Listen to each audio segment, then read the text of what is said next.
Hello everyone and welcome to Video Games and Coffee. I'm your host Daniel, and today I would like to talk about a game that came out in 2015, given to us by the great Hideo Kojima, one of the most wonderful video game creators of all time. He gave us Snake, he gave us Colonel Campbell, Meryl, Revolver Ocelot, Psycho Mantis, that hottie Sniper Wolf, the codec, and that alert sound that is on every fucking TikTok video in existence. I am, of course, talking about the last installment of one of the greatest game series of all time, Metal Gear Solid 5, The Phantom Pain.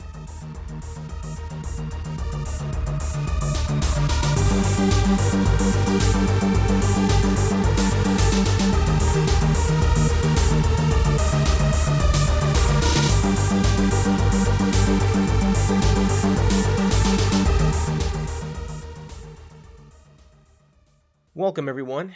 Where to begin? Metal Gear Solid 5, The Phantom Pain.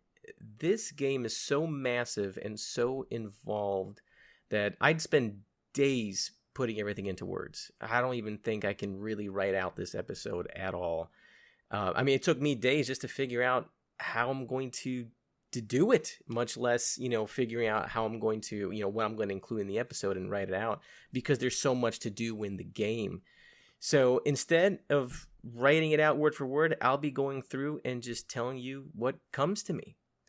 I think that's the best way to do it, really. And those of you who have played it would probably agree. There is no beginning to end with this game, because the game it's a pretty long one, and it requires a lot of time, and there's a lot of little submissions, and you have all the different tasks, missions, just extra things that you have to do. And so it's a very non-linear game. There is a story to it, but it's open world. You don't have to go through the story right away. You can do a whole bunch of things in the game and still have a lot of fun with it. So because it's so big, I am going to because it's so big. Okay, that's what she said. All right. Well, you know what? Let's get right into it. The world of Metal Gear can be complicated with all the different characters, all the different snakes that there are in the game, all the different games in general, all the protagonists in the different games, because it's not always Snake, and it's not always the same Snake. It's sometimes hard to follow the timeline and what games events happened and when. Well, Metal Gear Solid 5, The Phantom Pain is no exception, and it adds to the timeline in a way where it ties in, without spoilers, a very early game. I won't say which, though. But one good thing that will help you rest easy is that the player, a completely new player to the franchise, can jump into this game and really enjoy it and not be lost. Kojima did a wonderful job by explaining things about the game and some things about the series as a whole along the way. It is a very enjoyable game as a newcomer, and you do not need to play the earlier games to understand everything that is going on, though it definitely would help. Now, something else I recommend is to give basically kind of a prequel game called Metal Gear Solid 5 Ground Zeroes that came out in 2014. I would play that first before jumping into the Phantom Pain. It really complements the Phantom Pain. They're connected, and it gives you a really good background on what exactly is going on when you first start the Phantom Pain, because you'll be pretty confused.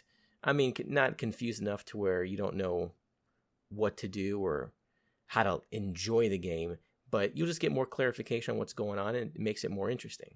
It takes place in Cuba, and you are Snake, and so the whole game is one map, and the first time you play through that map, you're playing through the story mode. Once you get through the story mode, which is not very long, you can go back and you basically replay the map in different missions with different objectives. The soldier count will be different.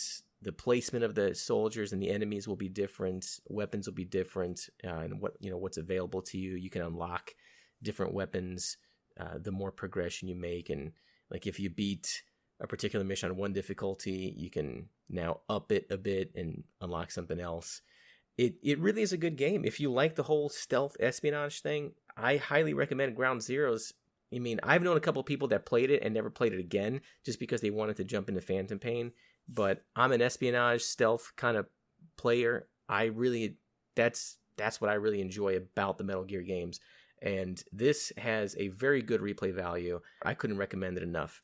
And in saying this, that there's a kind of a pre-game to the actual game is kind of strange, right? But that is Hideo Kojima. He is, as I said, he is an artist. His signature in-game camera angles and movements and cuts, he has a very unique style that lets you know instantly it's his game. The way you know right away, when you're watching a Quentin Tarantino movie. Kojima's concept, stories, characters, gameplay designs have always been ahead of its time. If you play one of his games, love it or hate it, you'll still walk away from it saying you've never played anything like it before. Now, as I mentioned, it's a very involved game that gives you tasks and objectives that are more than just the missions you're sent on. You have a home base called the Mother Base that you have to collect resources for, build, expand. I mean, you can even recruit enemies in-game that you want to flip and assign or reassign them to different departments on Mother Base. So when I say you have to get involved, you really have to get involved. When you're on missions, practically every action that you take, doesn't matter what it is, that everything has consequences. You're even graded on how you performed on that particular mission. So some of the things that you're graded on are how stealthy you were, the number of kills versus the number of dudes whose asses you just knocked out, things you collect in the game, because a lot of the stuff that you collect in the game out in the field on a mission you can use back at Mother Base. It all kind of goes into the same pot of resources that you use to develop weaponry and new platforms on Mother Base. Is actually, it's cool as shit, man. It's actually out in the middle of the ocean, just a bunch of platforms connected by a bunch of other fucking platforms. It's really, really cool. So each platform serves a different function. So you have kind of like your R&D platform, you have the medical platform, you have your intel. Everybody does everybody has a different assignment who's on your group. And as I mentioned before, if you knock somebody out on the mission, you're able to extract them and take them back to Mother Base. And every one of those soldiers actually that you extract, they have different skills. Some may be weaker in intel, but stronger in R&D. So you have to kind of pick and choose where they go. But if you don't, they're assigned where they're supposed to go kind of automatically. I mean, the first time I played through the game, I didn't really have to reassign anybody. Everybody just gets assigned automatically once you flip them. So you're graded on all kinds of things. Shit, how you kill somebody, whether or not you were seen at all, because it is, of course, Metal Gear. It's all about being sneaky as shit, right? So you do get a better grade if you are not seen at all. Now, if you are seen, you do have a few moments to go ahead and cap that son of a bitch or just knock his ass out. It's called reflex mode. So if somebody spots you before they sound the alarm, you have a few seconds to decide what you're going to do. Is you too far away, you're going to take out your gun and pop them, or if you're close enough, go ahead and Bruce Lee the shit out of them across their face a few times and done. But it's pretty cool. It's kind of a second chance, especially on missions where stealth is very, very important. Now, aside from being able to perform well in combat, there's so many things you can collect throughout the game. You can collect posters. I'm not really sure why, but you can collect posters when you're out in the field doing missions. If I can steal some, go in some soldier's quarters and steal some fucking poster on his, in his room. I don't know. You can collect cassette tapes. It's pretty cool. Snake's got a straight up old school Sony Walkman, and you can collect tapes throughout the game that was either playing some type of music, or you can collect tapes on dialogue in the game, or mission briefings, that kind of stuff. So there's so much I'm telling you, there's so much to do in this game that if you commit to collecting and doing everything, this is straight up a career, because this game is just that that crazy. But I didn't collect everything. If I see something, I'll go ahead and grab it. I might go out of my way to look around. I do like to collect everything in the area that I'm in before moving on.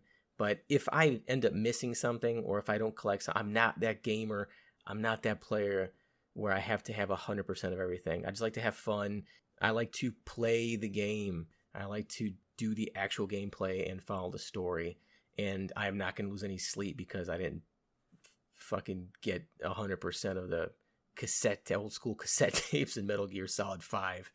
But I mean, those are out there for people to do, and I think that's really cool because at least it gives you something to go back to. I mean, I cannot imagine there's anybody out there, like I'm sure there is, but I can't imagine there's a large group of people out there that can say, I have done everything in this game. I have collected everything. I have done every mission, every task. I've gotten straight A's across the fucking board on my report card when I go out and cat bitches. But it's a game where the replay value is good, and if you hop back into it after not playing it for a while, you still have something to do. Now, unfortunately for me, I do get obsessive with the game like this, especially with this one. This one was really good because any game where you don't have to just blow right through it and complete it, where you actually have to build something, like in this case it's Mother Base and your army to recruit people and create new platforms, that kind of thing. I just obsess over that, and I will go days and sometimes more than a week to 2 weeks without actually doing anything to progress myself in the story, and I'm just building. So to give you an example, I'm playing Death Stranding now, another Hideo Kojima game. And this is kind of a post-apocalyptic deal where the United States is really just in ruins, and the terrain is really rough, and there are little surviving cities and headquarters and stations here and there that you have to connect everybody. And I am obsessed with rebuilding these roads right now. And I've spent the last I've been playing Death Stranding for a couple of weeks now, and I've spent at least one of those weeks just rebuilding roads, because I have to go out in the world and find the materials to do so and rebuild these roads so I can easily traverse the map from one area to another without having to run, jump, climb, and drive these vehicles, sometimes over really rocky terrain. But Metal Gear is exactly like that. That's a thing Hideo Kojima really likes, apparently, and I'm cool with that. I'm cool with it because that's what gives the game replay value. But unfortunately, that's also why your fucking girlfriend will break up with you or your wife gets pissed because you do nothing else but that. So this is an absolute relationship killer. So I'm just going to put it out there right now. Okay, so one bit of criticism, I wouldn't even say it's a bit of criticism, a lot of criticism that this game saw was the casting for Snake. So we all love David Hayter. He is the voice of Solid Snake. But in this game, Kiefer Sutherland is the voice of Snake. Now that, a lot of people got really tight about that. I don't know why it was done. I think I read somewhere that Hideo Kojima wanted someone to voice him that's supposed to be, I guess, the appropriate age, had the appropriate, I guess, look or mannerisms or just tone. Honestly, Kiefer Sutherland is not that bad at all. In fact, he's fantastic. He's fantastic. If you can just get past the fact that, yes, David Hayter will always be the voice of Solid Snake, you will eventually learn to accept and like Kiefer Sutherland and say that he is also the voice of Snake as well. Because he is. So I guess we really don't have a choice. But I did not mind it at all. And I'm a Kiefer Sutherland fan, so it didn't really take me out of the game when I heard his voice. When you play it for hours and hours and hours on end, you really just get used to it and you come to accept it. And I think he did a wonderful job. And geez, man, Troy Baker is in everything. The man is a legend amongst all who have been video game voice actors, and he's Revolver Ocelot in this game, and you can hear it. You can hear it. He has a wonderful kind of a southern twang, and obviously his best southern twang is as Joel Miller from The Last of Us, but he has a good southern twang on this one. Now I am a little confused because if I remember correctly, Metal Gear Solid Revolver Ocelot absolutely did not have a southern twang in that one. I don't know, man. Maybe it was the audio quality, how we always think Ken and Ryu said something completely fucking off the wall, just nonsense when they were doing their hurricane kick, and it was because of the audio quality back then that we couldn't really understand. I don't recall Revolver Ocelot having a southern twang like he does in Metal Gear Solid 5. And I don't know why that is the case. Now, I didn't take the time to really research it, but I did think that was kind of weird. So maybe there's an explanation out there.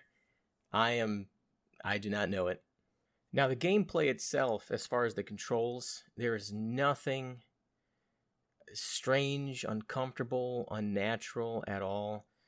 Snake has a lot of different movements. You can be in a prone position, you can crouch, you can run, you can walk. Everything you do as far as movement matters in the game. So obviously if you move in a prone position, you're more practically invisible to anybody in the distance, including snipers. If you walk crouched, your noise level is much lower, so the enemies won't be able to hear you nearly as easily as when you stand up. And I mean, obviously when you stand up, you're just kind of like saying, hey, here I am, shoot me in the face. But obviously sneaking is a big part of the game, so the movements that you take really, really do matter. The shooting, the aiming, the shooting, the weapons, everything's very natural. Nothing's weird about this. It's very satisfying. Now, the weapon unlocks, you can unlock different weapons based on development. So back at Mother Base, you do have one of the platforms is R&D. The more enemies that you get to, you flip and get to recruit and assign them to R&D, and the more resources you provide to R&D, they are able to create more weapons for you, produce more weapons for you. And as you progress through the game, those weapons can also be upgraded as well. So there you can have one version of a sniper rifle, and then you can upgrade it to maybe, 2, 3, 4 levels or something like that. And that's the case for practically every weapon that you have. Let's see what else you can upgrade. Okay, here's a strange thing. Okay, this is one of my main reasons for doing this episode. I mean, not because I didn't want to do it, but I thought like, oh yeah, Metal Gear Solid 5 would be pretty awesome. Is because, so in the game, you collect people. Basically when you knock people out, you can send them back to Mother Base. You can collect everything from items, plants, resources, animals, that kind of shit, and take them back to Mother Base. And you do so by using the Fulton. It's called the Fulton extraction system or some shit like that. You basically strap around them this.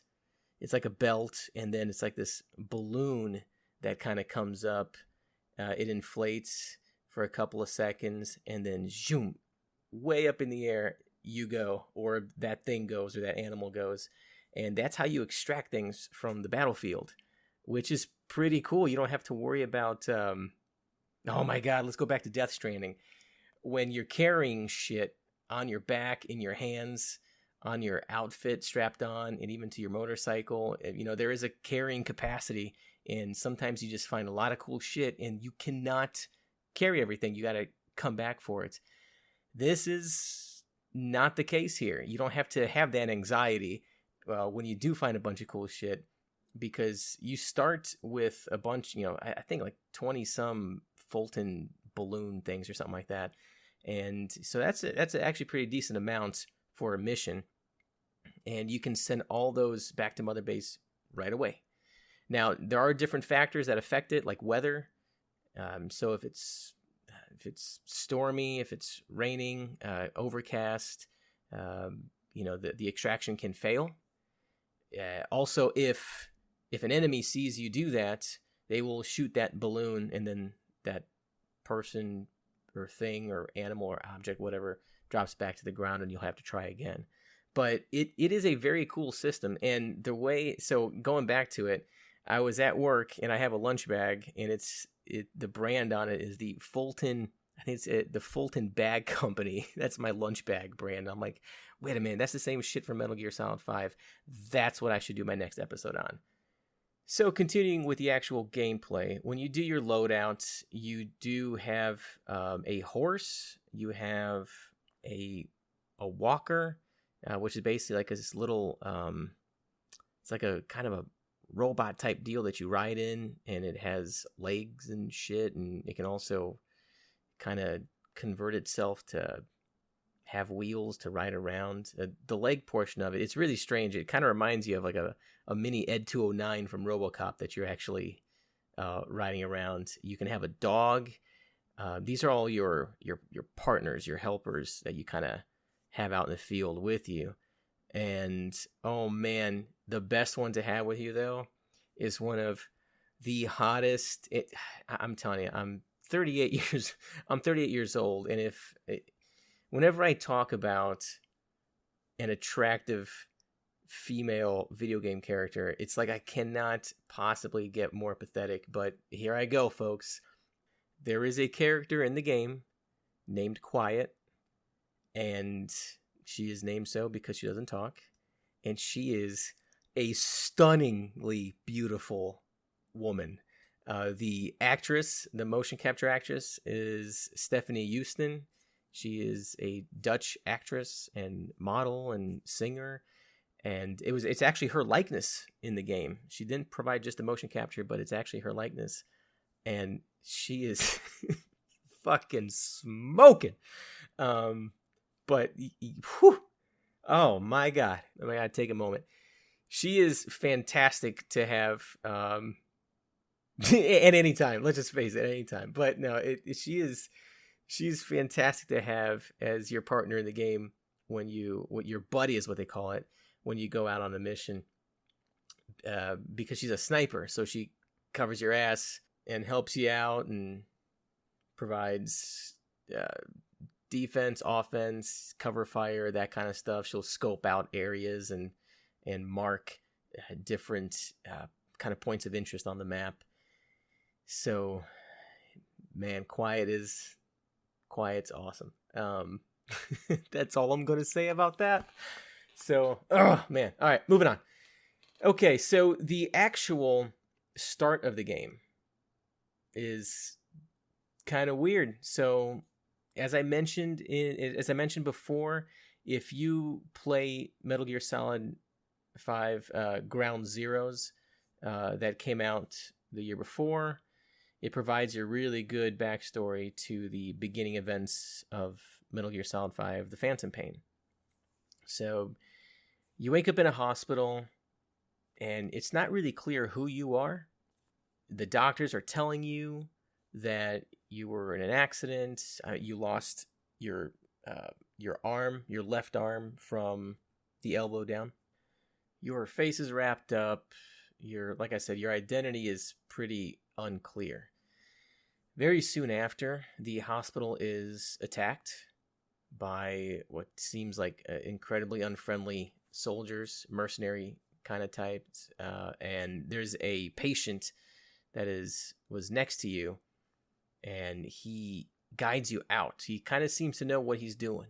It's like, what the hell is going on? Who's this guy? And he knows what to do, what moves to make, and when to move, when to stop, that kind of shit. And you are very weak because you're very skinny, because you've been in a coma for, goodness gracious, I got 7, 8, 9 years, some shit like that. So you've been there for a while, son, and you can barely move. In fact, when you first start moving this character, it's very frustrating, and you're just like, God, move faster, because he moves so slow, and he just kind of stumbles and that kind of shit. So you are attacked by soldiers. The soldiers just kind of wipe the whole hospital out. They kill all the patients, all the doctors, and it's like, God damn! It kind of reminds me of the very first episode, the opening of what was it? The Walking Dead. Remember when those soldiers go in the hospital and just fucking murdering everybody? That's kind of reminds you of. So you make it out, and then Jesus Christ, you're attacked by this fire dude. He's called the Man on Fire in the game. He's actually super metal, and he basically just is a very large dude on fire. And you find out very soon, early on, that when you do something to him, as far as shoot him or whatever, he basically uses that energy that went toward him and kind of just sends it right back out and kills your ass. So he almost looks unkillable, but he attacks you a couple of times. You make it out, and you make it out of the hospital. You're in an ambulance. The ambulance crashes. All of a sudden, Revolver Ocelot's there. You don't know where the other guy went that was with you, that was helping you. It's just a bunch of events that don't make sense. Even if you did play Ground Zeroes, at this point, it doesn't really make sense, because you're like, who are these people, and why do they want me? Why do they want me dead so bad? Then afterwards, after that whole little beginning thing, which it takes a little bit to get through it before you actually start doing the Metal Gear shit. You're taken back to Mother Base, and you find out it's explained to you that you are Big Boss, the legendary Big Boss.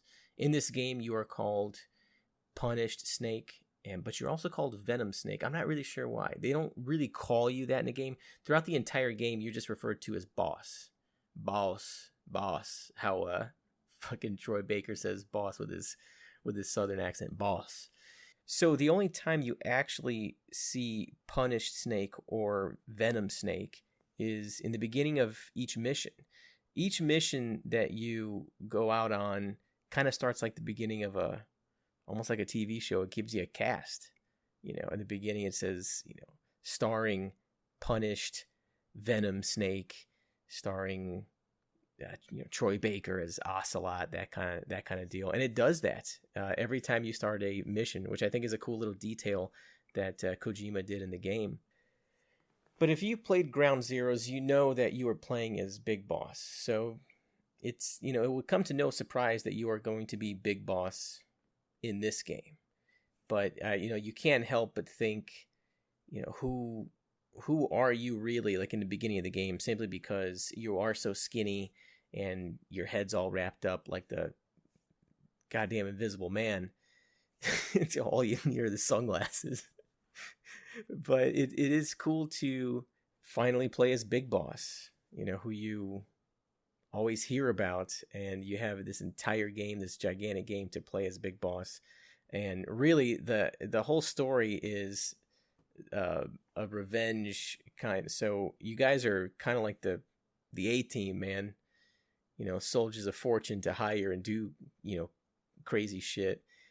But you're also, you also are motivated on getting revenge on the group that really messed things up. And because you hear about your old Mother Base was destroyed. Obviously you were in that accident.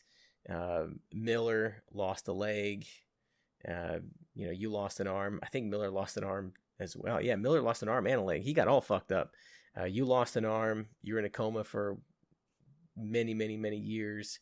So while earning money to build up Mother Base by taking on jobs from, the people who are hiring you, you also are trying to get revenge on that other kind of Black Ops group that messed everything up for you in the previous game.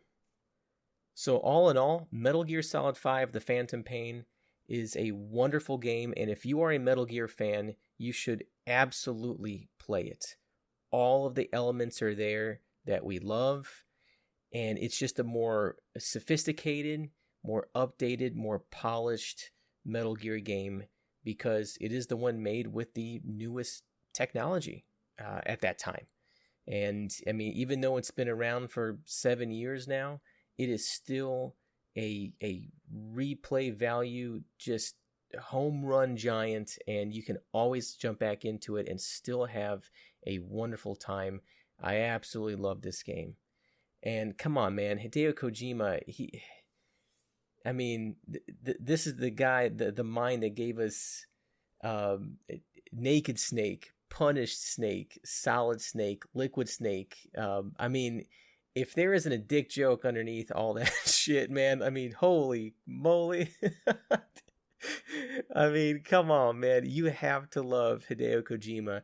His brilliance and his mind, his creativity gave us some of the most enjoyable games. And even if you didn't get into his games early on as a kid or even as an adult, he has still influenced other creators. And so I'm sure that you enjoy games today that those creators were influenced by Hideo Kojima somehow. He is just a master at his craft. And for all the people out there that do not like Metal Gear, Death Stranding, or what he has done, I challenge you, do better then. But until then, we love you, Snake. We love you, Hideo Kojima. Have fun, be safe, be good to each other, and I will talk to everyone next time. And hey, folks, remember, in a world full of dick jokes, always be Solid Snake.